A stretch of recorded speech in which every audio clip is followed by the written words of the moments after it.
पहली बार नहीं हुआ ये ऐसा, कई बार होता है जब आप एक इम्पॉर्टेंट लेवल के पास आते हैं, थोड़ा मार्केट थकता है।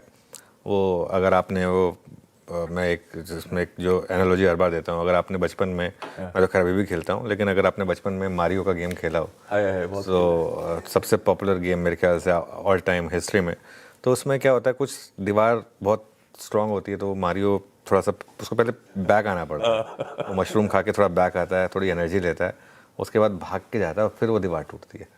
और वो कई बार 4-5 बार मारने पे वो उसमें वो क्वेश्चन मार्क होता है ना, उस पर वो 4-5 बार मारता है, उसके बाद जाके फाइनली वो टूटती है। तो ठीक है, अभी देखिए ज़रूरी नहीं है कि मार्केट बस आपको रोज़ 400 पॉइंट, 300 पॉइंट, 200 पॉइंट की रैली दे, ऐसे होगा। और एक सवाल उठेगा कि क्या हम थक रहे हैं। सबसे पहली बात तो लेकिन एक चीज़, तीसरे दिन लगातार हमने हायर हाई और हायर लो बनाया है, लेकिन उसके बावजूद ये सवाल क्यों उठ रहा है, क्योंकि थोड़ा सा मोमेंटम जो है वो ठंडा पड़ा है, ये एक रीज़न है। अब मैं आपको टेबल दिखाता हूँ।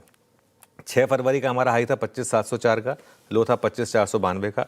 उसके बाद 9 फरवरी को यानी कि मंडे को हमने शानदार 200 पॉइंट से ऊपर की रैली देखी थी, 25,922 का हाइस था, 25,781 का लो था। अब परसों और कल कहने को हायर हाइज हैं। 10 फरवरी का हाई था 25,989, 70 पॉइंट ही सही, और लो 25,870।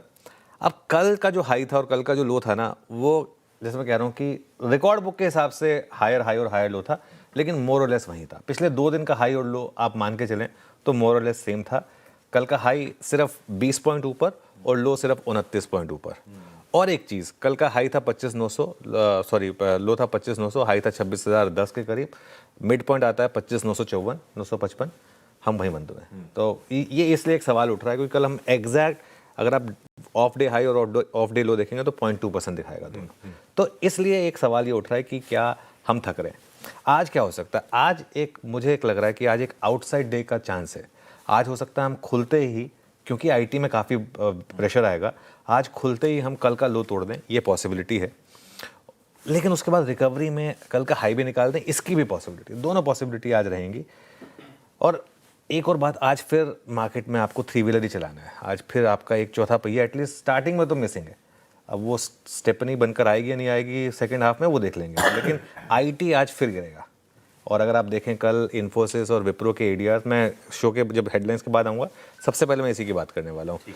कल इन्फोसिस और विप्रो के एडीआर 5% नीचे थे। और ऐसा नहीं हमारी इकलौती धुलाई हो रही है, वर्ल्ड वाइड सॉफ्टवेयर कंपनीज, देखिए ये ऐसा नहीं कि नैस्डैक गिर रहा है, software companies in particular distinction है, यहाँ पर गिरावट हुई। अच्छा, हम कल ऑलरेडी 2% नीचे थे। कल अगर आप निफ्टी आईटी देखेंगे, ये एडीआर भी चांदी किस में बना दिए, कोई बात नहीं, हो जाता है। अच्छा लग रहा है, ठीक है, अच्छा लग रहा था वैसे, कोई दिक्कत नहीं, कई बार गलती से भी ठीक हो जाता है। चांदी वोलेटाइल है ना। हाँ तो कल निफ्टी आईटी ऑलरेडी हमारे यहाँ 2% नीचे है। तो हो सकता है कि आज हम वो 5% जो एडीआर दिखा रहे हैं उनमें कुछ हद तक हमने पहले ही प्राइसिंग कर लिया था, लेकिन फिर भी थोड़ी तो गिरावट आनी चाहिए।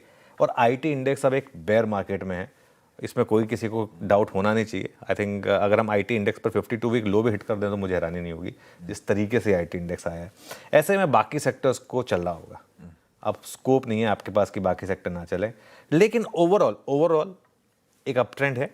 और 25,650 के जब तक आप ऊपर हैं निफ्टी पर, तब तक अप ट्रेंड इंटैक्ट है।